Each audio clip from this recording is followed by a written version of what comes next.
National Space Day 2025. Let's listen into Prime Minister's message.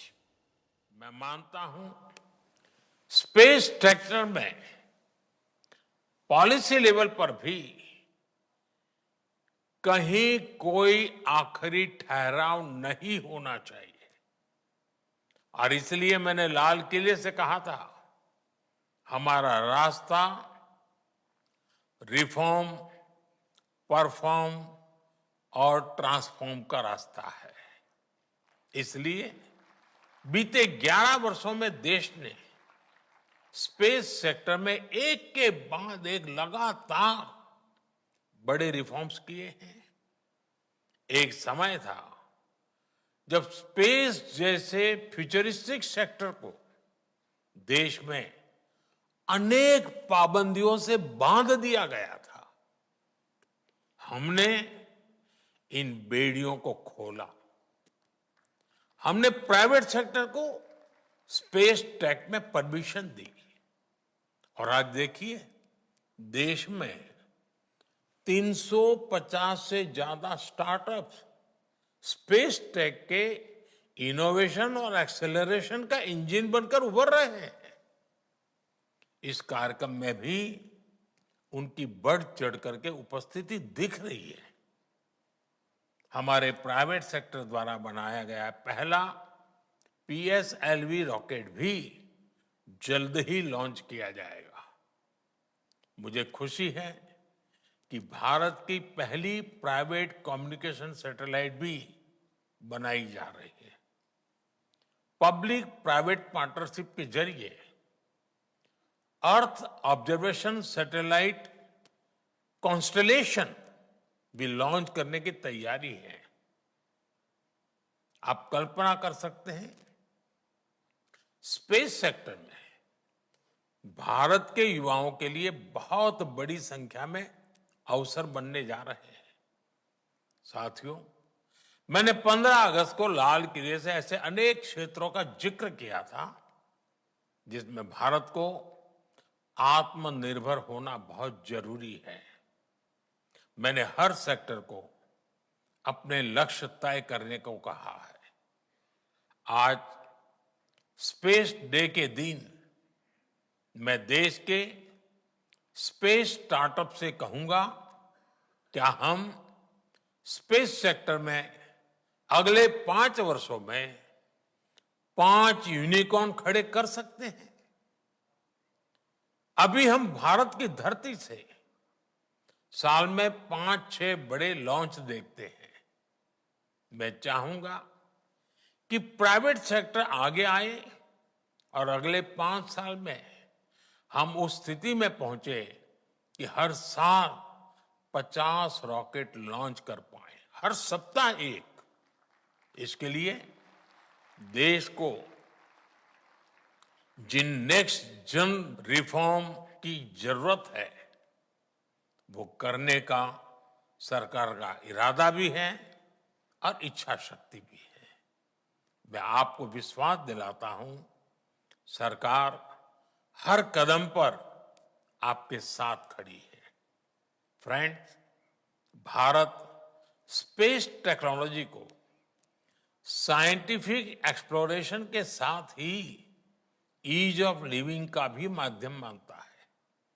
आज space tech Bharat में governance का भी हिस्सा बन रहा है।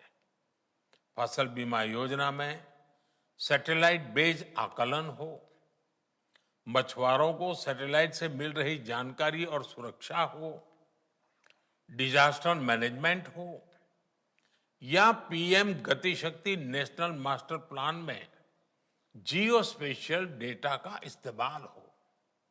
आज स्पेस में भारत की प्रगति सामान्य नागरिकों का जीवन आसान बना रही है।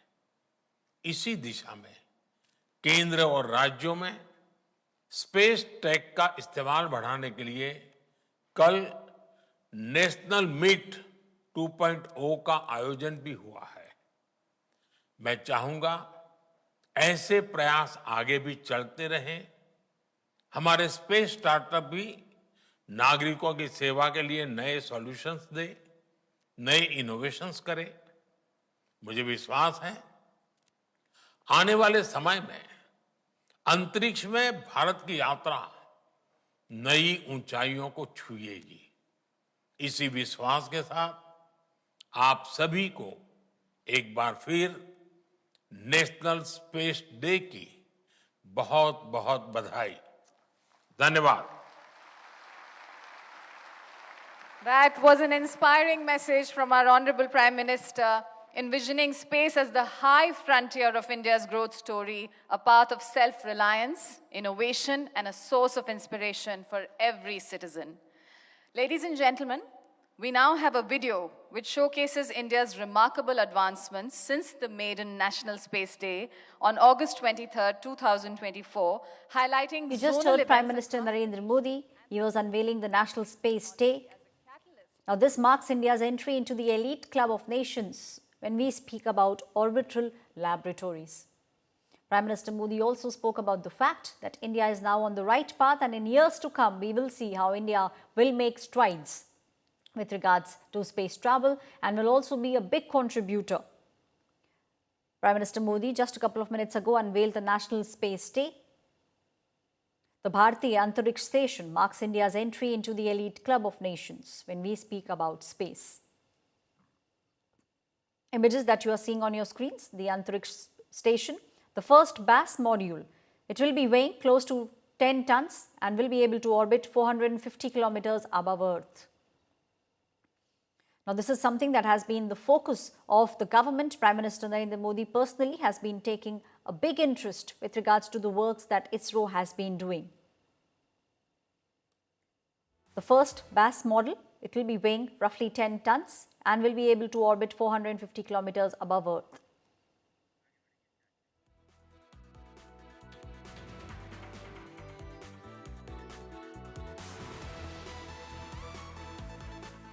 Now, unveiled on the National Space Day in the national capital, the Bharatiya Antariksh Station, this marks India's entry into the elite club when we speak about space. The first BAS module, it will be weighing roughly 10 tons, will be able to orbit 450 kilometers above Earth and will serve as a hub for microgravity research, space science, medicine, and even interplanetary exploration. That's also something which will happen. The station comes very fully equipped. Indigenous systems are in place, the environmental control will be there, life support system will be there. Bharat docking and berthing mechanisms will also take place. Automated latch, radiation, debris shielding, as well as support for spacewalks. There will be advanced avionics. India is now taking a giant leap into space ambitions. अवकाश में अंतरिक्ष में एक घर बनाने जा रहे हैं स्पेस स्टेशन, और जहाँ पे जाके हमारे अंतरिक्ष यात्री कई वैज्ञानिक प्रयोग करेंगे और उसका उपयोग हम जो हमारा दूसरा एक लक्ष्य प्रधानमंत्री जी ने हमको दिया है कि एक भारतीय को चंद्र पे पहुंचाना है 2040 तक, तो वहाँ जाने के लिए भी ये बीच में ट्रांजिट के रूप में, यानी कि जैसे कि एक गेस्ट हाउस के रूप में भी इसका उपयोग होगा और कई अंतरिक्ष विज्ञान के एक्सपेरिमेंट करने में, खास करके माइक्रोग्रेविटी रिलेटेड एक्सपेरिमेंट करने में भी ये अंतरिक्ष स्टेशन का उपयोग किया जाएगा. Now, the question a lot of people are asking, what is the Bharatiya Antariksh Station? This is India's first space station module. BAS-01 module weighs about 10 tons, all set to orbit 450 kilometers of altitude. This will give a big boost to space tourism and global collaborations that will happen henceforth. Interplanetary exploration, space science research, all this will be done henceforth. This is designed to attract future scientists and innovators. So that's the big news coming in at the moment with regards to India and what ISRO has been doing and what India hopes to achieve in years to come.